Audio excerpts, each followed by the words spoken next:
I'm closer to 30 now than I am to being 20, and I think about that quite a lot. So let's talk about some of the things that I'm glad I've done in my life so far, and some things that I've learned, and advice that I would give to someone I really care about. You don't need to stay friends with someone just because you've been friends for a long time. You know, I've had friendships fizzle out when I realized that we were only really friends because we went to the same school or lived in the same area, and we would have probably never been friends otherwise. I realized one friendship was quite over whenever we hang out, I just kind of felt drained by our indifferences and our drastically different ways of viewing the world. Just because someone is an adult does not mean that they are trustworthy or a good person. Somehow, perhaps naturally, before entering adulthood, we tend to view anyone older than us as these aliens who have everything figured out and who know what's best for everyone. Nope, most of us are still pretty clueless kids, just in a bigger format with some more experience. Memento mori.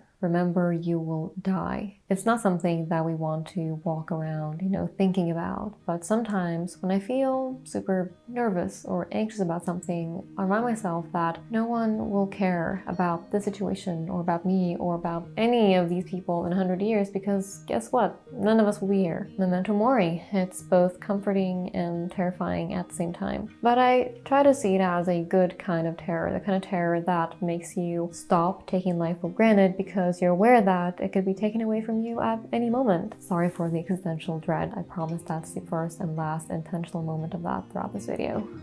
There was a period of my life when I would think about purpose a lot, like life purpose. What was it? Where could I find it? I think I was asking the wrong questions. The question that I should have been asking was, what would I like my life purpose to be? Purpose is not found. It's something that you choose and then build on. At least that's how I view it now, and it's many different things. One of my purposes is being a dog mom and spoiling him, which I really did recently. I mean, big time. Take a look. Who knew that there was such a fun way of preserving the natural woodlands of Scotland while helping global deforestation efforts? Well, that's exactly what our sponsor, Established Titles, does. So historically, Scottish landowners have been referred to as lairds, or lords and ladies in English. And now, you can officially be a lord or a lady by owning at least 1 square feet of dedicated land in Scotland. You will get a unique plot number and an official certificate with crest. And when I say officially, I mean officially, because you can officially include the title Lord or Lady on your credit card, plane ticket, dating profile, etc. And not only is that cool for your ego and makes for a fun and unique gift, but you're actually doing something important here. So with every order, 1 tree is planted, because Established Titles works with global charities like One Tree Planet and Trees for the Future to support global reforestation efforts. And now to the part that I feel ridiculously excited about, which is that the first 200 people who purchase a title pack using my link will effectively be next to my plot. So within a few minutes walking distance, we're all going to be next to each other. So depending on how many of you choose to become a lord or a lady, we can build our own little Lana Kingdom, or I don't know, what should we call our little kingdom? Established Titles is actually running an early Black Friday sale. Plus, if you use the code Lana Blakely, you get an additional 10% off. So go to establishedtitles.com/Lana Blakely to get your gifts now and help support the channel. After all, it's sponsors like this that keep the channel alive. So thank you all. So I haven't received my physical certificate yet. I have it on my phone, however, until I receive that one. And you can put it in anyone's name. I choose to put the land in Fred's name. So let's see how he reacts. Pretty. Tita.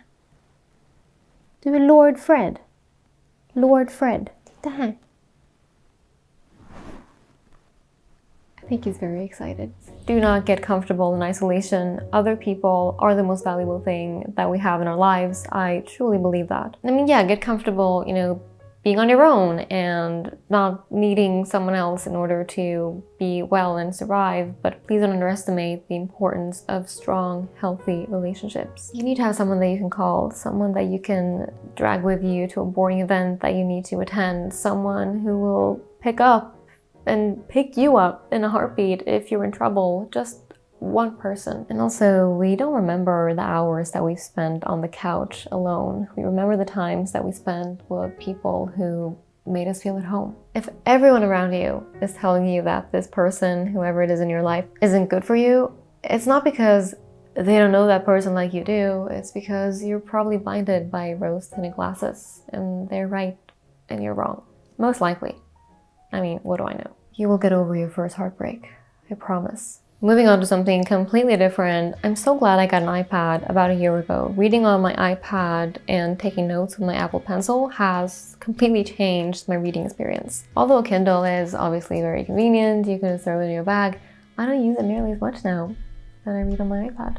This next one, I want to scream at the top of my lungs, but I'm not going to do that. The only person who has to believe in you is yourself. If you're waiting for everyone else to get on board with your plan or your goal, you're going to be waiting for a very long time, perhaps forever. The approval that you're so desperately seeking, it needs to come from you and you alone. Sure, it's really nice, having other people support you, and hopefully you have someone in your life who does that, but it shouldn't be a requirement. I put everything on my calendar now. Like, as an adult with responsibilities, I don't have the ability to be spontaneous to the extent that I was when I was 21, and there's simply no way for me to remember the date, time, place, and all of that for every single thing that I have planned. Dinner arrangement, put in the calendar. Need to get groceries, put in the calendar. I love it. Why use my brain as storage when I could just write things down? A question that I think is good to ask yourself, whether it refers to your work or friendship or relationship, to kind of figure out whether or not the situation is right for you, is, if I could start over, would I pick this again? So let's take the relationship as an example. Ask yourself, if I was not with this person right now, would I still pick them, or would I look for someone else? And if it's the latter, you're probably just in that relationship or whatever the situation is out of comfort or convenience. Once a task is just begun, never leave it till it's done. Be the labor, great or small, do it well or not at all. That's from Quincy Jones. Basically, don't half-ass things. Don't do half the dishes or make your bed like you don't give a damn. I have so much respect for people who fully commit to even the smallest of tasks and don't leave them half done. And I strive to, be that person myself. Assumptions are the devil. Ask instead. Hey, so that plan that you have for your life? College at 19, engaged by 22, married by 27, buying a house by 30? It may not turn out that way. Not saying that it's going to turn out better or worse. It may just be different. Be open to that. Don't obsess over living life after a manual that you've created in your own head. Be aspirational and put in the work, but trust your timeline, you little control freak. That's me telling that to myself, not to you. Unless you feel good hearing that. So do you want to know what happens when you wait around for opportunities to come knock on your door? Nothing. Not a single thing. Put yourself out there. Go out in the world. It's your playground if you want it to be. So I accidentally ripped my jeans today, and my reaction was exactly this. Well, that was not great, but it happened. I brushed it off so quickly, I even surprised myself. Now, do I always react like this when I do something clumsy, which happens a lot? No, definitely not. But I make an effort to. I just don't want to be the type of person who is reactive. I want peace. And peace comes with not getting worked up over the small inconveniences in life.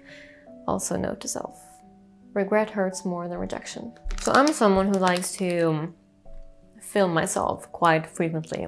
I like documenting things that I'm going through. Now, am I saying that I have a bunch of clips of myself ugly crying because I felt like my world was falling apart? Yeah. That's exactly what I'm saying. And I look back on some of those clips today and I laugh, but I don't laugh because I'm invalidating the feelings of my past self. I would never do that. I laugh because I think I made it through.